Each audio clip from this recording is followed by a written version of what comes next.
Баршаңызға сәлем, сіздер мен Дина Мукатай. Бүгінгі тақырыпта сіздерге гематома жайында кеңінен ақпарат беретін боламын. Күнделікті өмірде біз ешқандай жарақат алмасақ та, терінің көгеріп қалғанын байқап қаламыз.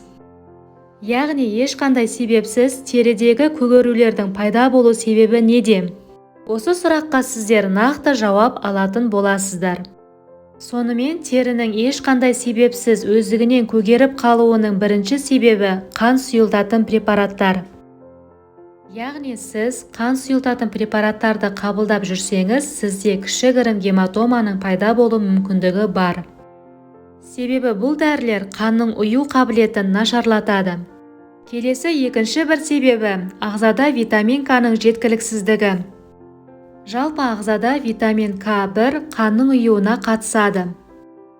Егер өтте тас болса немесе өт алынып тасталған жағдайда, яғни сізде бауырмен проблема болатын болса, витамин К1 ағзаға дұрыс сіңбейді.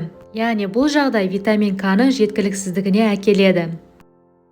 Сонымен қатар антибиотиктерді ұзақ уақыт қабылдау ішек микрофлорасына әсер етіп, витамин К-ның жеткіліксіздігіне алып келеді. Себебі антибиотиктер витамин К-ны өндіретін ішектегі пайдалы бактерияларды жояды. Жалпы витамин К ағзаға өте қажет. Оның мөлшері шпинат, капуста, брокколиде, яғни көкөністер мен жемістерде өте көп. Сол себепті жемістер мен көкөністерді күнделікті рационға қосыңыздар. Ешқандай себепсіз теріде көгерудің пайда болуының үшінші себебі ағзада витамин С-ның жеткіліксіздігі. Егер де сізді қызыл ектің, яғни деснаның жиі қанауы мазалайтын болса, яғни тіс щеткасымен тіс тазалағанда десналарыңыз қанайтын болса, ағзада витамин С-ның жеткіліксіздігін көрсетеді. Сонымен қатар құрғақ тері, буындар мен бұлшық еттерде ауырсыну, әлсіздік, тұрақты шаршау витамин С-ның жеткіліксіздігінің жалпы көрінісі болып табылады. Теріде көгерудің пайда болуының төртінші себебі қанда тромбоциттер мөлшерінің төмен болуы. Қанда тромбоциттер мөлшерінің төмендеуі ағзада витамин В12-ның және фолий қышқылының жеткіліксіздігімен тікелей байланысты. Және де тромбоциттер мөлшерін төмендетіп, жанама әсер беретін препараттар қабылдау да қандағы тромбоциттер мөлшерінің төмендеуіне алып келеді.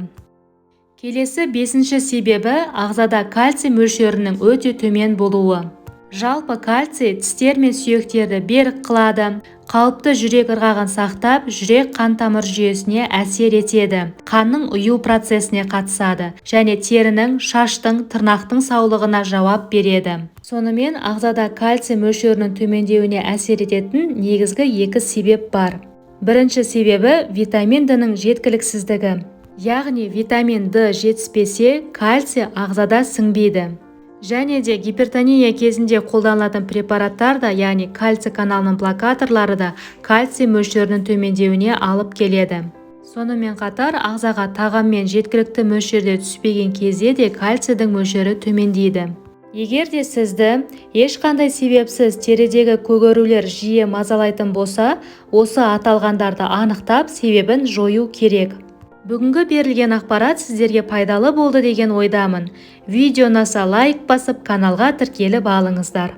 Алдағы уақытта көптеген пайдалы ақпараттармен бөлісетін боламын.